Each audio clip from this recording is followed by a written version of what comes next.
प्रवेश होता था वो कैसे होता था, सुनिए इस चीज़ को बहुत इंपॉर्टेंट रूप से।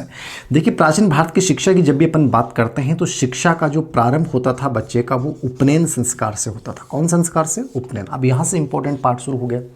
उपनयन का मतलब क्या है? उप प्लस नयन, ठीक है। उप प्लस नयन यानी कि गुरु के समीप निकट जाकर अध्ययन करना, ये उपनयन संस्कार था। ये कौन सा संस्कार था? ये 11वां संस्कार था, ठीक है। कौन संस्कार था? 11। कितने संस्कार माने गए? 16 संस्कार माने गए हैं, लेकिन शिक्षा का प्रारंभ जो था वो किस संस्कार से होता था? उपनयन। कई बार एग्जाम में आ गया कि शिक्षा का प्रारंभ किस संस्कार से होता है? उपनयन संस्कार। उप प्लस नयन यानी गुरु के समीप जाकर शिक्षा का अध्ययन करना।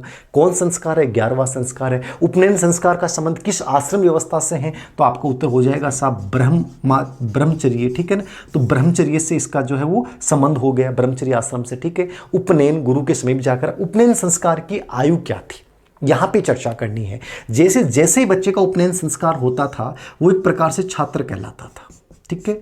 और एक प्रकार से इसका दूसरा जन्म होता था, इसलिए इसको द्विज भी कहा गया। क्या कहा गया? द्विज भी कहा गया। उपनयन यानी कि दूसरा जन्म, द्विज मतलब दूसरा जन्म। और द्विज जो कहा जाता था वो किसको कहा जाता था? ब्राह्मण, ठीक है, क्षत्रिय और वैश्य, ठीक है। इनको तीनों को द्विज कहा गया। द्विज क्यों कहा गया? क्योंकि ये तीनों का ही उपनयन संस्कार होता था। क्या होता? तीनों का ही उपनयन संस्कार होता था। ब्राह्मण जो है उसका 8 वर्ष, क्षत्रिय 10 वर्ष और वैश्य जो है उसका 12 वर्ष। और यहाँ एक प्रकार से बच्चे को जो है वो मेखला, ठीक है, एक प्रकार से जनेऊ धारण करनी पड़ती थी। जैसे यहाँ ये सूत की धारण करता था, ये ऊन की धारण करता था, ठीक है ना, और ये जो है वो सन की धारण करता था, ठीक है। तो ये इनको एक मेखला, एक प्रकार से जनेऊ धारण करनी पड़ती थी। ये भी अलग अलग कैटेगरी के अनुसार अलग थी, ठीक है। आयु जरूर याद रखना, 8 वर्ष, 10 वर्ष और 12 वर्ष। तो ये तीनों को द्विज कहा गया। उपनयन संस्कार के बाद ये आपको दिमाग में रखना है, ठीक है। यहां बच्चा छात्र बन जाता था और उपनयन संस्कार जैसे हो गया तो बच्चा गुरुकुल के आश्रम में जाकर जो है वो शिक्षा प्राप्त करता था। और जैसे उपनयन संस्कार के बाद उसकी शिक्षा पूरी होती थी, शिक्षा की समाप्ति कौन संस्कार से होती है? तो शिक्षा की समाप्ति जो होती थी वो समावर्तन संस्कार से। कौन संस्कार से? समावर्तन से। ये 12वां संस्कार हो गया, ठीक है। तो यहां दो चीजें याद रखनी है। शिक्षा का प्रारंभ किससे है? उपनयन संस्कार से। शिक्षा की समाप्ति किससे है? शिक्षा की समाप्ति है समावर्तन संस्कार से। समझ में आ गया? शिक्षा का प्रारंभ उपनयन से है और शिक्षा की समाप्ति किससे है साहब? समावर्तन संस्कार से। अब आपको यहां समझना है क्या, जैसे ही बच्चा गुरुकुल के आश्रम में आया, उसका उपनयन संस्कार हुआ, ब्राह्मण का 8 वर्ष में, क्षत्रिय का 10 वर्ष में, वैश्य का 12 वर्ष में, ठीक है। वो जनेऊ धारण करता था, मान लीजिए सूत की धारण करता है, ये ऊन की धारण करता है और ये शन की धारण करता है। ये इतना महत्वपूर्ण नहीं है जितना महत्वपूर्ण आपको ये समझना है कि यहाँ विद्यार्थी के भी 2 प्रकार माने गए हैं, ठीक है। विद्यार्थी के भी 2 प्रकार माने गए हैं। कैसे माने गए हैं इनको समझिए आप। उपनयन संस्कार में बच्चा आ जाता है और उपनयन संस्कार में जैसे बच्चा आता है तो यहाँ विद्यार्थी के भी 2 प्रकार हो जाते हैं। देखिए कैसे। उपनयन संस्कार के बाद समझिए इनको, ठीक है। उपनयन संस्कार से बच्चा विद्यालय में प्रवेश किया और वहां विद्यार्थी आया, वो 2 प्रकार का है। एक अंतेवासी, कौन सा वासी? अंतेवासी। और एक है पितुरंतेवासी। अंतेवासी और पितुरंतेवासी। अंतेवासी का मतलब यानी कि प्रारंभ से ही गुरु के समीप गुरुकुल आश्रम में रहने वाला। मतलब बच्चा जैसे ही पैदा हुआ, ठीक है, तो इसमें कोई जरूरी नहीं कि उपनयन संस्कार ही हो। उपनयन संस्कार नहीं भी हुआ लेकिन वो शुरुआत से ही गुरु के समीप रहकर, गुरुकुल में रहकर ही शिक्षा प्राप्त करता है, वो अंतेवासी है। यानी गुरुकुल में जाकर शिक्षा प्राप्त करने वाला, गुरु के नजदीक जाकर शिक्षा ग्रहण करने वाला, ये क्या कहलाएगा? अंतेवासी। पितुरंतेवासी का मतलब क्या था? आज अपन लोग कहते हैं ना कि आप जैसे घर बैठे शिक्षा प्राप्त कर रहे हो साहब, तो उस समय ये जो व्यवस्था थी इसमें होता था कि पितुरंतेवासी, बच्चा अपने पिता के घर से ही शिक्षा प्राप्त करता था। कि कोई भी जो है वो शुल्क लेकर, या कोई भी ऐसे गुरु जो होते थे उनकी कैटेगरी की अपन चर्चा करेंगे, तो वो उस बच्चे को घर पे ही पढ़ाते थे, तो वो अपने पिता के घर पे रहता था। इस श्रेणी को बोला गया है पितुरंतेवासी। क्या बोला गया है? पितुरंतेवासी बोला गया है। इसी प्रकार महर्षि पाणिनि ने एक दंड मानने की भी चर्चा की है। किसकी चर्चा की है? दंड मानने। ये भी थोड़ा सा देख लेना। ये दंड मान्य कौन सी कैटेगरी थी? दंड मान्य का मतलब ये था कि जैसे अंतेवास्य मैंने कहा कि प्रारंभ से, और दंड मान्य को पाणिनि ने कहा, पाणिनि का वर्गीकरण है, पाणिनि ने कहा कि ये जो है उपनयन संस्कार के बाद आश्रम में जाके, तो उपनयन के बाद जो है गुरुकुल आश्रम में जाएगा, वो दंड मान्य की उपाधि बोलेगी उस बच्चे को। और अंतेवासी मतलब प्रारंभ से ही शिक्षा ग्रहण करने वाला। तो ये थोड़ा सा वर्गीकरण है, ये इतिहास की किताबों में थोड़ी सा मतलब विभिन्नताएं तो मिलेंगी, विवाद की स्थिति भी इतिहास में होती है, लेकिन हमें हर चीज को समझना है, पढ़ना है, ठीक है। तो ये दंड मान्य पाणिनि ने उल्लेख किया है, जो उपनयन के बाद गुरु के पास जाते थे, अंतेवासी प्रारंभ से, और पितुरंतेवासी जो है वो घर जाकर शिक्षा प्राप्त करते थे। ऐसे ही मुख्य जो कैटेगरियां हैं, ऐसे ही मुख्य जो कैटेगरियां हैं बच्चों की, वो दो प्रकार की और मानी गई हैं, उनको भी समझिए आप। अंतेवासी पितुरंतेवासी समझ में आ गया। अंतेवासी क्या, पितुरंतेवासी क्या? अंतेवासी शुरुआत से, पितुरंतेवासी पिता के घर से शिक्षा प्राप्त करने वाले। आगे देखिए, समझिए बस, महत्वपूर्ण रूप से एग्जाम ओरिएंटेड, स्कूल व्याख्याता में यहां निश्चित रूप से एक प्रश्न आता है, ठीक है, बहुत अच्छे से इसको समझना है। देखिए, दो शिष्यों के मुख्य रूप से नाम बोले गए हैं, एक होते हैं नेस्टिक शिष्य, नेस्टिक, और सब एक होता है उपकुर्वाण, ठीक है। नेस्टिक क्या है, उपकुर्वाण क्या है, इनको समझिए, बहुत महत्वपूर्ण पार्ट है। नेस्टिक का मतलब क्या होता है? नेस्टिक का मतलब होता है निष्ठा, मतलब आजीवन उसने निष्ठा बना ली साहब गुरुजी में। निष्ठा का मतलब क्या है? आजीवन निष्ठा बना ली गुरुजी में कि मुझे तो ब्रह्मचारी ही रहना है, मुझे तो ब्रह्मचारी ही रहना है, मुझे तो समावर्तन संस्कार के बाद विवाह संस्कार करना ही नहीं है साहब, तो मैं समावर्तन में जाने वाला ही नहीं हूं, शिक्षा की समाप्ति नहीं होगी मेरी, तो मैं तो गुरुजी के आश्रम में रह के ही, गुरुजी के समीप सानिध्य में रह के, गुरुजी के चरणों में रहकर ही आजीवन ब्रह्मचारी व्रत का पालन करते हुए शिक्षा ग्रहण करूंगा। ये नैष्ठिक शिष्य है, तो आजीवन शिक्षा ग्रहण करने वाला, ठीक है ना, आजीवन गुरु के चरणों में रहकर शिक्षा ग्रहण करने वाला जो था वो कौन था? नैष्ठिक शिष्य था, ठीक है। तो जीवन भर ब्रह्मचारी रहकर वो शिक्षा प्राप्त करेगा, उपकुर्वाण हो गया, नैष्ठिक हो गया। उपकुर्वाण का मतलब क्या है कि साहब हमारी जैसे निर्धारित आयु हुई, हमने जैसे हमारी शिक्षा समाप्त हुई, तो हमने गुरुजी को क्या दी? दक्षिणा दे दी। तो गुरुजी को दक्षिणा देकर और फिर अपन जो है वो गृहस्थ आश्रम में प्रवेश करते हैं, गृहस्थ आश्रम में प्रवेश करते हैं। ये कौन से शिष्य हैं? उपकुर्वाण है, कि गुरुजी को मैंने दक्षिण दे दी कि साहब मेरी शिक्षा प्राप्त पूरी हो गई है, गुरुजी आपको बहुत बहुत धन्यवाद, ये मेरी तरफ से जो है वो दक्षिणा है। और ये लेकर जो है वो अपने गृहस्थ आश्रम में प्रवेश करता था। समावर्तन संस्कार की समाप्ति के बाद विवाह संस्कार करते हुए गृहस्थ आश्रम प्रवेश करता है, ये उपकुर्वाण थे। तो नैष्ठिक कौन है? जो आजीवन ब्रह्मचर्य व्रत का पालन करेंगे, गुरु के समीप रहेंगे। उपकुर्वाण कौन है? जो अपनी यथा योग्यता अनुसार, अपनी जो यथा स्थिति के अनुसार दक्षिणा देकर जो है वो गृहस्थ आश्रम प्रवेश करते हैं, उपकुर्वाण। ऐसे ही महिलाओं के भी थे, ऐसे ही महिलाओं की भी दो कैटेगरियां बनाई गई हैं। तो महिलाओं की दो कैटेगरियां क्या थी? एक तो शधु वधु और एक थी ब्रह्मचारिणी, ठीक है ना। तो शधो वधु, महिलाओं की दो कैटेगरी कौन सी होगी? शधो वधु, ठीक है, और एक ब्रह्मचारिणी, ठीक है। तो ब्रह्मचारिणी, ठीक है। तो ये शधो वधु ब्रह्मचारिणी क्या है? तो समझिए, शधो वधु का मतलब ये होता है, शधो वधु क्या है? वही हैं जो एक निर्धारित आयु तक शिक्षा प्राप्त करेंगे और फिर दक्षिणा देकर चली गई। तो वहां जो उपकुर्वाण था, यहां क्या बन गया? शधो वधु, यानी दक्षिणा देकर एक शिक्षा प्राप्ति के बाद जो है वो गृहस्थ आश्रम में प्रवेश करेगी, वो शधो वधु कही गई है। और ब्रह्मचारिणी का मतलब है जो आजीवन जो है वो शिक्षा ग्रहण करेगी, यानी वो विवाह संस्कार नहीं करेगी, वो गृहस्थ जीवन में प्रवेश नहीं करेगी। इसको इसने क्या नाम दिया? ब्रह्मचारिणी। तो शधो वधु कौन होगी? जो दक्षिणा देकर या जो है एक निर्धारित सीमा तक शिक्षा प्राप्त करते हैं, और ब्रह्मचारी आजीवन। ये आपको याद रखना है, ठीक है, ये थोड़ा सा याद रखना। एक नाम और आता है तीर्थकाक, ये भी आपको समझना है, बहुत इंपॉर्टेंट है। तीर्थकाक कौन से शिष्य होते हैं? तीर्थकाक का मतलब होता है, तीर्थ का मतलब क्या होता है? घूमना। तीर्थ का मतलब क्या होता है? घूमना, ठीक है। काग मतलब कोए की तरह, ठीक है, काग मतलब कोई की तरह, कौवा उड़ता रहता है, कभी इस छत पे जाके बैठा, कभी उस छत पे बैठ के जाकर। तीर्थ काग का मतलब यही होता है कि कभी इस छत पे, कभी इस गुरुजी के पास, गुरुजी मुझे शिक्षा प्रदान कर दीजिए, फिर उन गुरुजी को छोड़ के दूसरे के पास चला गया, फिर तीसरे के पास चला गया।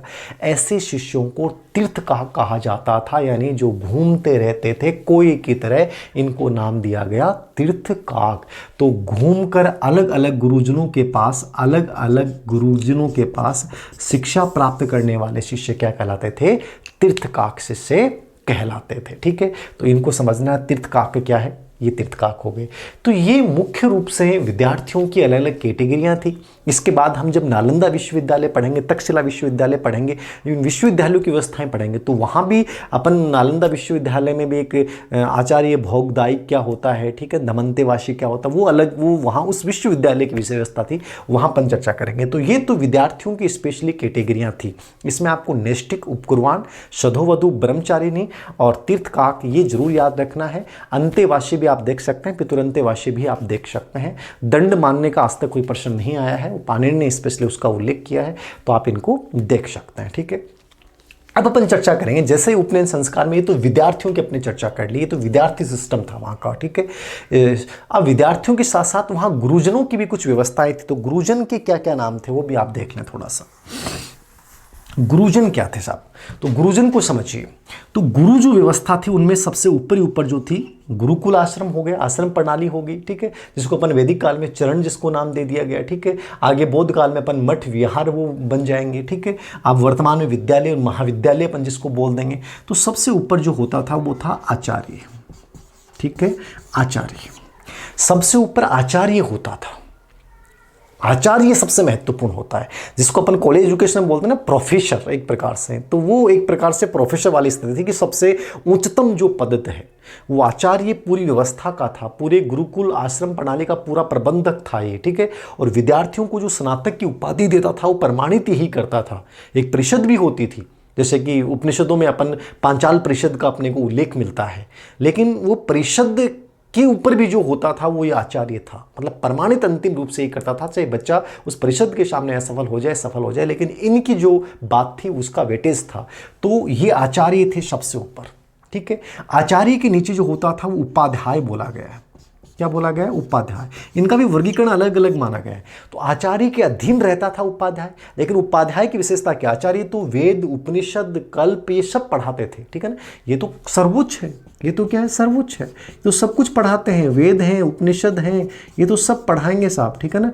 कल्प हैं, सब पढ़ाएंगे, ठीक है। उपाध्याय क्या होता था कि आचार्य के अधीन रहकर जो शिक्षा ग्रहण करता था और ये आजीविका भी प्राप्त करता था, एक निर्धारित वर्ती प्राप्त करता था, मतलब एक प्रकार से वेतन भी प्राप्त करता था, ठीक है ना। ये वेतन प्राप्त नहीं करते, तो उपाध्याय आचार्य के अधीन था और जो निर्धारित कुछ विषय थे वो इनसे पढ़वा देते थे और ये इनके अधीन होते थे। और एक आजीविका मतलब एक वर्ती जो है वो भी लेता था, यानी कुछ पैसे भी ये लेता था। ये उपाध्याय था।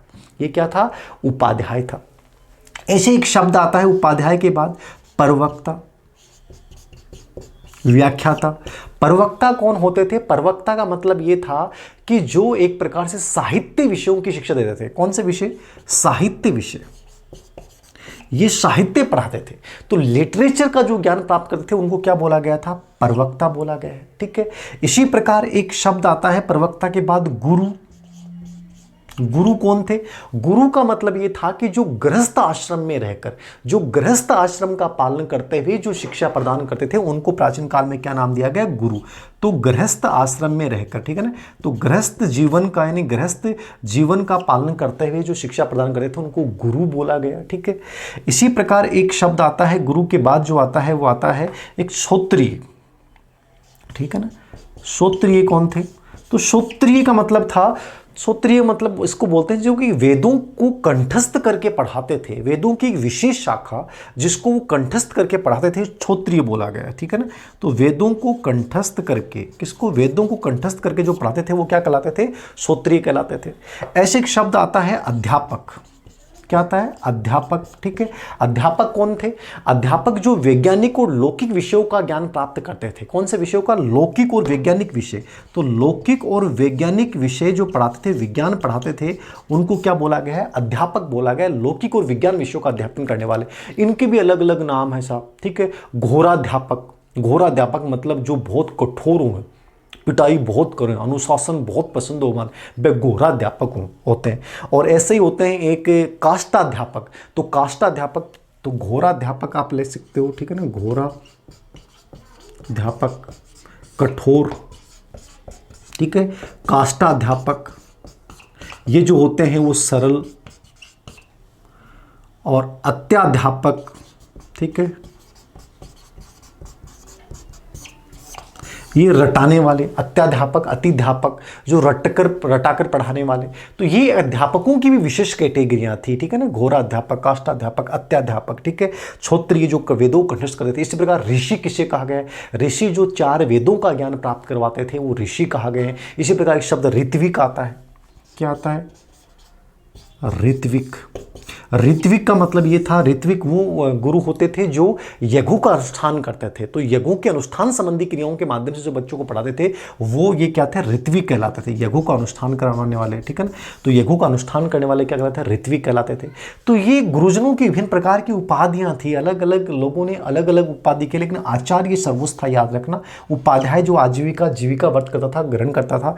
प्रवक्ता जो साहित्य विषय, गुरु जो गृहस्थ आश्रम में रह के, क्षत्रिय जो कंठस्थ वेदों का, अध्यापक लौकिक विज्ञान विषयों का, ऋत्विक यज्ञों का, ठीक है। एक और आता है चरक। ये भी आपको याद रखना। चरक कौन होते थे? चरक वो गुरु होते थे जो घूमते थे, जो घूमते, यायावर मतलब घूम घूम के शिक्षा प्रदान करते थे। जैसे कि महर्षि आरुणि, आरुणि का सबसे बड़ा नाम है चरकास, ठीक है ना। आरुणि जो थे ना वो सबसे बड़े आचार्य हुए चरक आचार्यों में। चरक मतलब जो घूम घूम कर शिक्षा प्रदान करने वाले, एक जगह से दूसरी जगह शिक्षा देने वाले, वो कौन थे? चरक कहलाते, जिनमें आरुणि का नाम बहुत बड़ा प्रसिद्ध है। तो ये जो है वो आचार्यों की विशेष कैटेगरियां थी, आपको याद रखना है, ठीक है ना। तो ये स्पेशल रूप से आपको देख लीजिएगा। तो ये आचार्यों की कैटेगरियां हो गई। अब देखना आप आचार्यों के बाद अब अपन बात करते हैं थोड़ा सा एक शॉर्ट में पाठ्यक्रम कैसा था यहाँ का, एजुकेशन सिस्टम में पाठ्यक्रम की क्या व्यवस्था थी। तो देखिए पाठ्यक्रम में सिंपली वे में समझना है आपको। पाठ्यक्रम में जो यहाँ का पाठ्यक्रम था, ठीक है, पाठ्य जो क्रम था वो क्या था। तो पाठ्यक्रम में जब अपन बात करते हैं तो पाठ्यक्रम में स्पेशली जब वैदिक काल की अपन बात करते हैं, आगे अपन इसको सीक्वेंस में आगे बढ़ाते जाएंगे, ठीक है ना। तो वैदिक काल में स्पेशली सबसे पहले वेद आते हैं, ठीक है। फिर आते हैं वेदांग आते हैं, वेदांगों की शिक्षा देते थे, ठीक है। फिर वेद हो गए चार तो वेद, 6 वेदांग, और फिर शिल्प और कला, ठीक है। शिल्प में 18 थे, कला 64 थी, ठीक है। 14 विद्याएं, 14 विद्या का मतलब था 4 वेद प्लस 6 वेदांग प्लस धर्मशास्त्र, पुराण, मीमांसा और तर्क। इनको मिला के 14 विद्या बनती थी। 6 वेदांग, शिक्षा, कल्प, व्याकरण, निरुक्त, छंद और ज्योतिष। यह अलग अपन जब साहित्य के प्रमुख स्रोतों की बात करेंगे वहां चर्चा कर सकते हैं। वेद, ऋग्वेद, यजुर्वेद, सामवेद, अथर्ववेद की शिक्षा। और शिल्प में जो 18 प्रकार के होते थे, इसमें गायन, वादन, नृत्य, ठीक है, इन प्रकार 18 शिल्प, एक प्रकार से यंत्र, ठीक है। और 64 कलाओं में भी यही था, पाक कला, ठीक है, निर्माण कला। इस प्रकार से 64 कलाओं का उल्लेख जो है बच्चे को शिक्षा दी जाती थी। और ये बौद्ध काल में जाके टोटल 118 विषय जो है वो बन जाते थे। तो ये एक प्रकार से नॉर्मली पाठ्यक्रम होता था। ये नॉर्मली क्या था? उस समय का पाठ्यक्रम था। आज हमारा पाठ्यक्रम, आज हम कहते हैं बहुत बड़ा पाठ्यक्रम है, अरे हमारा पाठ्यक्रम उस अपेक्षा बहुत छोटा है, ये बहुत बड़ा पाठ्यक्रम होता था। तो ये पाठ्यक्रम था। अब अंतिम रूप से मैं शॉर्ट में बात करूंगा आगे इस पार्ट में जाने से पहले कि यहाँ की जो गुरुकुल व्यवस्था थी उसमें शिष्य और गुरु के मध्य संबंध कैसे थे। तो शिष्य और गुरु के मध्य संबंध थे बड़े ही सहयोगीपन संबंध, पिता पुत्र के संबंध। शिष्य गुरु के समीप रह के उसकी सेवा करता था, गुरु उसको आशीर्वाद देता था, ठीक है, पूरा ब्रह्मचर्य व्रत का पालन करता था, ठीक है, उसके आसपास ही रहता था। शिक्षा क्या थी, प्रणाली क्या थी, कोई पैसा लिया जाता था कि नहीं, शिक्षा पूर्ण रूप से निःशुल्क थी, ठीक है। ये अलग बात है कि बच्चे विद्यार्थी अपने गुरु को दक्षिणा दे देते थे। जैसे एक रघुवंश में एक उल्लेख आता है कि जो वर्तंतु जो गुरु थे उनके शिष्य कौत्स ने कहा कि गुरु दक्षिणा लेनी है, उसने कहा कि हमें नहीं लेनी, लेकिन जब बार बार जिद की तो उन्होंने 14 करोड़ स्वर्ण मुद्राएं मांग ली। वो तो रघु की सहायता से कौत्स ने जो है वो दक्षिणा प्रदान की। तो दक्षिणा मांगने के बाद आप मना नहीं कर सकता। जैसे हम कहते हैं ना एकलव्य ने अंगूठा काट के दे दिया, तो ये दक्षिणा की परंपरा थी। ये गुप्त काल में हम देखते हैं कि जो विद्वान थे, आचार्य थे, इनको अग्रहार प्रदान किए जाते थे, करमुक्त भूमि अग्रहार प्रदान किए जाते थे। तो ये प्राचीन काल की व्यवस्थाएं थी। उपाधियों में कोई ज़्यादा विशेष उपलब्ध नहीं मिलता है। स्नातक की उपाधि होती थी, ठीक है, बच्चे को, और वो एक परिषद और आचार्य द्वारा दी जाती थी। बंगाल में जरूर तर्कालंकार की उपाधि, तर्क चक्रवर्ती की उपाधि का उल्लेख मिलता है। तो ये प्राचीन शिक्षा व्यवस्था का एक पहला ढांचा मैंने अपने आपके माइंड में सेट करने की कोशिश की कि प्राचीन शिक्षा व्यवस्था का प्रारंभ कैसे हुआ और कैसी व्यवस्थाएं थी। इसके बाद हम अलग अलग विश्वविद्यालयों के अकॉर्डिंग जो बहुत महत्वपूर्ण पार्ट है उनमें कैसी शिक्षा थी उसके ऊपर अपन चर्चा करेंगे। उम्मीद है कि आपको वीडियो पसंद आया होगा। इस चैनल को अधिक से अधिक सब्सक्राइब करें और यदि आपको वीडियो अच्छा लगता है तो इनको अधिक से अधिक शेयर करें। धन्यवाद।